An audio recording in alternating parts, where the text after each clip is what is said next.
పుస్తకంలో రాజ్యాంగం ప్రకారంగా ఈ భారతదేశం మొత్తం ఏ విధంగా నడవాలనే నేర్పించే పుస్తకం అది.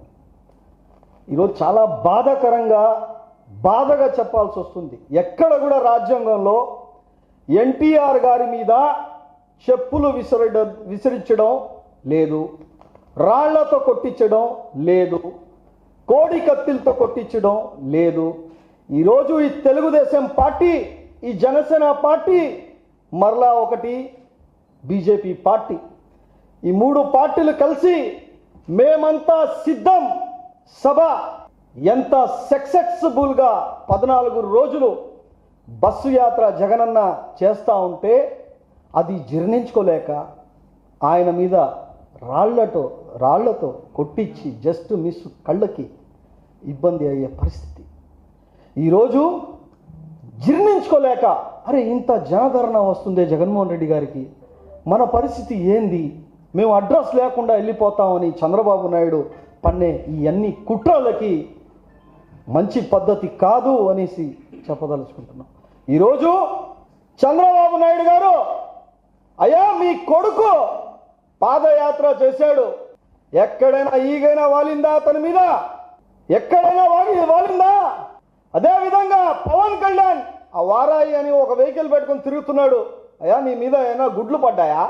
నీ మీద ఏమైనా టమాటాలు పడ్డాయా? ఏమీ లేదే. అది మన సంస్కారం. జగనన్న మీకు ఇబ్బంది కలగకూడదు అనేసి స్ట్రిక్ట్గా ఇంటెలిజెన్స్ వాళ్ళకి, ప్రతి పోలీస్ డిపార్ట్మెంట్కి హింట్ ఇచ్చినాడు. వాళ్ళకి ఏం జరగకూడదు, మనకు ప్రభుత్వంకి మనకు చెడ్డ పేరు వస్తుందనేసి చెప్పి మిమ్మల్ని ప్రచారానికి నీట్గా బాగా పగడబందిగా పంపిస్తూ ఉంటే మీరు మా సీఎం గారికి, మా జగన్మోహన్ రెడ్డి గారికి మీరు రాళ్లతో కొట్టిస్తారా?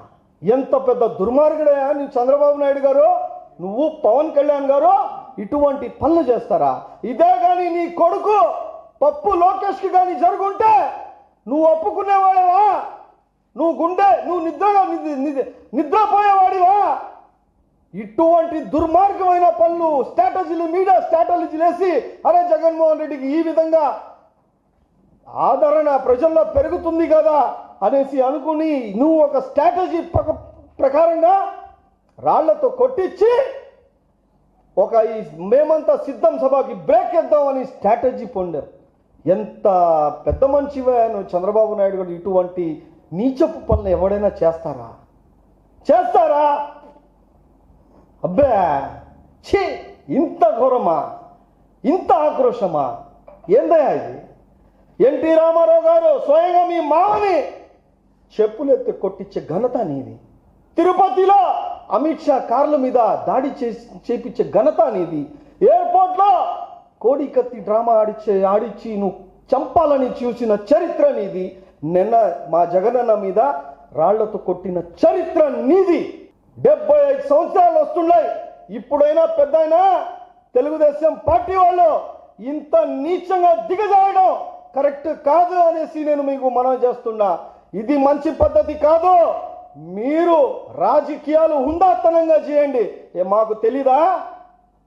మీరు వెళ్ళేటప్పుడు గుడ్లు వేయడం మాకు తెలీదా? మీరు వెళ్ళేటప్పుడు టమాటాలు వేయడం అని అది మంచి సంస్కారం కాదు. అది కొంచెం కానీ మిస్ అయి ఉంటే కళ్ళకు తగిలేది. ఈ మేమంతా సిద్ధం సగా ఆగిపోవాలి అని కుట్ర పనినాడు ఈ చంద్రబాబు నాయుడు గారు, ఈ తెలుగుదేశం పార్టీ వాళ్ళు. ఆయన బ్యాటరీ స్టారు పవన్ కళ్యాణ్. ఏందనా ఇది? రాజకీయాలు మనం హుందాతనం చేయాల్సిన పరిస్థితి ఉంది. మీరు ఓడిపోతున్నారు, మేము గెలుస్తున్నాం. మీరు ఒకటి కాదు కదా, మీరు 10 ఇంతలు ఎంత చేసినా కూడా దేవుడు అనేవాడు ఉన్నాడు. జగనన్నకి ఎప్పుడు నిలబడతాడు గుర్తు పెట్టుకోండి. ప్రజలు ఆయన ఆశీర్వాదాలు ఉన్నాయి ప్రజలతో. ఆయనకి ఏ ఒక్కరికి కూడా హాని చేయకుండా, ఏం చేయకుండా సిద్ధం సభ అన్ని లక్షల మందితో నడిపిస్తున్న చరిత్ర ఈ భారతదేశంలో ఒక్క జగన్మోహన్ రెడ్డి గారికి అనేసి చెప్పదలుచుకుంటున్నా. ఇంత ఆక్రోశం మా చంద్రబాబు నాయుడు గారు తెలుగుదేశం పార్టీ వాళ్ళకి. నీ సభ నువ్వు పెడితే 3000 మంది కూడా రారు, 1000 మంది కూడా రాడు. మేము సిద్ధం సభ పెడితే 3 లక్షలు దాటుతున్నాయి. 3 లక్షలు, 4 లక్షలు, 2 లక్షలు పైనే దాటుతున్నాయి. కానీ దానికైనా తగ్గట్లేదు. అందుకొని ఇవన్నీ ఒక స్ట్రాటజీ ప్రకారంగా చేసింది ఈ చంద్రబాబు నాయుడు గారు. క్యాట్ బాల్తో కొట్టిచ్చేసి కళ్ళకు కానీ అతన్ని తగిలితే జగన్మోహన్ రెడ్డి ఒక 10 రోజులు రెస్ట్లో ఉంటాడు, ఈ 10 రోజులు ఈ 30 రోజుల 10 రోజులు మనకు కలిసి వస్తాయి అనేసి స్ట్రాటజీ చేశాడు ఈ మహానుభావుడు. ఎంత బాధ వేస్తుంది. ప్రజల కోసం ఎండలో తిరుగుతా, అరే నేనున్నాను మీకు అనేసి తిరుగుతా, ఒక హామీలు ఇచ్చుకుంటా, మళ్ళా మేము వస్తే మీకు కరెక్ట్ దారిన తీసుకుపోతాం అనేసి ఎంత ఎంత కష్టపడుతున్నాడు మా జగనన్న. కార్యకర్తలు మనం అందరు చూసుకుంటా ఉంటే మీరు రాళ్లతో కొట్టించడం మంచి పద్ధతి కాదు. ఇంకోసారి ఇదే విధంగానే రిపీట్ అయితే బాబు గారు మీ మీద గుడ్లు పడవు, మీ మీద రాళ్ళు పడవు, మీ మీద టమాటాలు పడవు. మాకు సంస్కారం నేర్పించాడు జగనన్న. ఆ సంస్కారంతోనే ఉన్న వైఎస్ఆర్ కాంగ్రెస్ పార్టీ వాళ్ళే మనం అదే విధంగా పోతా ఉన్నాం, అదే విధంగా నడుస్తున్నాం. దయచేసి మా ఈగోని హట్ చేయబాకండి అనేసి తెలుగుదేశం పార్టీ వాళ్ళని కోరుకుంటూ, ఇదే కానీ మళ్ళీ రిపీట్ ఉంటే మంచి పద్ధతి కాదు అని చెప్పుకుంటూ సెలవు తీసుకుంటున్నాను.